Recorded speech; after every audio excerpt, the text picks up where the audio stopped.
Magandang umaga po sa inyong lahat. May 16, 2026. Muli na naman po akong naupo rito para kayo ay ligaligin. Hindi po sa pamamagitan na kayo mapeperhisyo. Kayo po ay tinutulungan ko. Lalong-lalo na po kung may mga diabetes kayo, hindi kayo maihi, hindi kayo matae. Narito po ang Mother Paring na susubaybay sa inyo.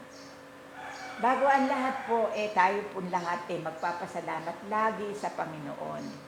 Dahil binibigyan pa tayo ng hininga. Lalong-lalo naman po ako sa edad ko nito, walang katapusan po ang aking pasasalamat. Dahil ang lahat po ng aking kamembro wala na, pero ako po heto pa. Kaya kung sakali man po na ako nakikipagkilala sa inyo bagong kakilala, huwag po kayo mag-alala, naririto lang po ako, nakalaan po akong tumulong hanggang ako may lakas. Kaya ngayon po umaga, ang una po natin gagawin magdadasal po tayo. Ito po, magandang umaga po sa inyong lahat. Ang ating pong pagdarasal laganap sa buong sandaigdigan. Kami po sana huwag mo nang pababayaan, ibilang mo na po kami araw-araw. At marami po salamat sa bendisyon mo na hindi mo kami pinababayaan. Ang aming pong unang panalangin huwag po kaming mawawalan ng paningin, huwag kaming mawawalan ng pag-asa at ibigay mo po sa amin ang aming pag-asa at lakas, lalong-lalo na po sa aming ikabubuhay. Ikaw po na ang aming tinatawagan at kami po naman sana panagutan nyo na. Kami po rin lang nilalang nyo, tulungan nyo na po kami ng gusto. Kaya po, kung nagkakasala man kami, humihingi po kami ng paumanhin sa inyo araw-araw. Sana po, lagi kaming mabilang sa linya ng iyong lugar na huwag kaming magkamali. Kung nung dati man po'y nagkakamali kami, ngayon na po'y lagi mo na kaming aakayin sa tama. Kaya po, wala na po kaming tanging sasabihin kundi kayo na po ang aming pag-asa. Kayo na po ang aming buhay. Kayo po ang aming inaasahan at tutulong susubaybay sa amin. At huwag niyo po naman pababayaan yung mga aming mga tubo, mga anak, mga apo, tulungan mo po sila at sana po marating nila ang tunay na tagumpay ng buhay kung hanggang saan ang kanilang tantos. Kaya ako po'y naririto na tuwi-tuwinay nagsasalita sa inyo, tuwi-tuwinay nagsasangguni sa inyo at ako po'y nagpapaliwanag. Una po sa lahat, ang mga karamdaman po ang aking ikinakandidato sa inyo. Huwag niyo pong pababayaan na magkaroon kayo ng mabibigat na problema. Ang akin pong pagsasalita sa inyo, dire-diretso ang pagtulong ko po, lalong-lalo na po sa mayoma. Ito po'y dumi lamang na napababayaan ninyo sa inyong katawan. Lalong-lalo na po itong colon. Ito po unti-unting naiipon. Lalo naman yung PCOS, yan din po isa lang ang kahulugan. Kaya kung sakali man po na naririnig nyo sa akin, iinom po kayo ng maraming tubig, aayusin nyo po at wag po kayong kain ng kain na hindi karapat-dapat para po humaba ang buhay nyo. Lalo-lalo na po yung mga may sebo. Pagkatapos po iinom kayo ng soft drinks, naroroon na po ang bisa at bigat ng karamdaman. Kaya ang pumupunta po dito, tunay na hiwaga, duktong buhay, para hindi naman po kayo masyadong lumuha. Tandaan niyo po, hanggang ako man lang ibuhay, makita-kita po tayo dito. Hindi po inyo pangungulugihan ang pagpunta sa akin. Kaya Ama namin nasa langit, ikaw na po ang mga siwa sa amin at tulungan mo po kami sa aming inaasahang patnubay mo, Ama, Inang Birhen. Mahal na Jesus, lahat ng banal sa itaas. Ang akin pong tinatalakay ngayon ay isang pagpapaalala sa mga tao na ito pong paalala na ito hindi mawawala sa inyo at ito po tutulong sa inyo. Lalong-lalo na po yung may mga sakit sa bato, mga kapatid, huwag kayo basta-basta agad magpapadialysis kasi pag na-dialysis kayo, wala na kayong kapag-asa.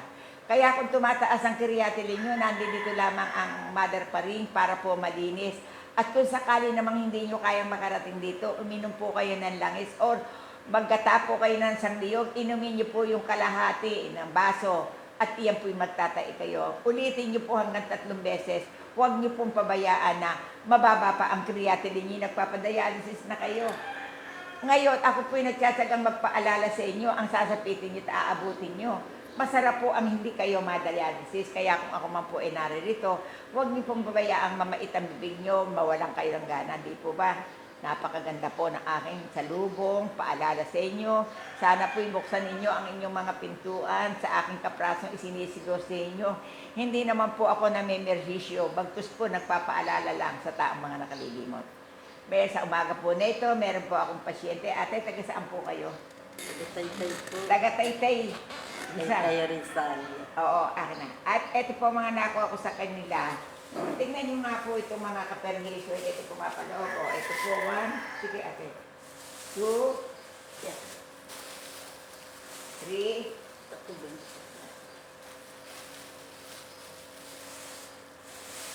4.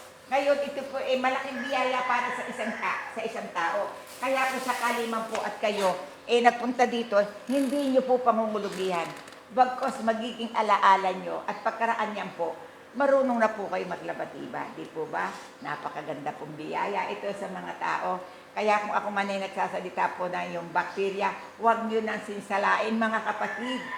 Bakterya, dumi ng katawan ng tao. Ngayon, yung magsasalita ng bakterya at mang-iinsulto, hindi nyo alam ang inyong sinasabi. Kaya kayo, ngayon, tumayo ako sa inyo na kung sakali man pinaliliwanag ko sa inyo, wala na kayong masasabi. Talagang dumi itong naiipon. Para tayong tricycle, para tayong sasakyan, para tayong kiskisan. Ang TNA nagbabara. O diba? Napakaganda po nito aking paliwanag sa inyo.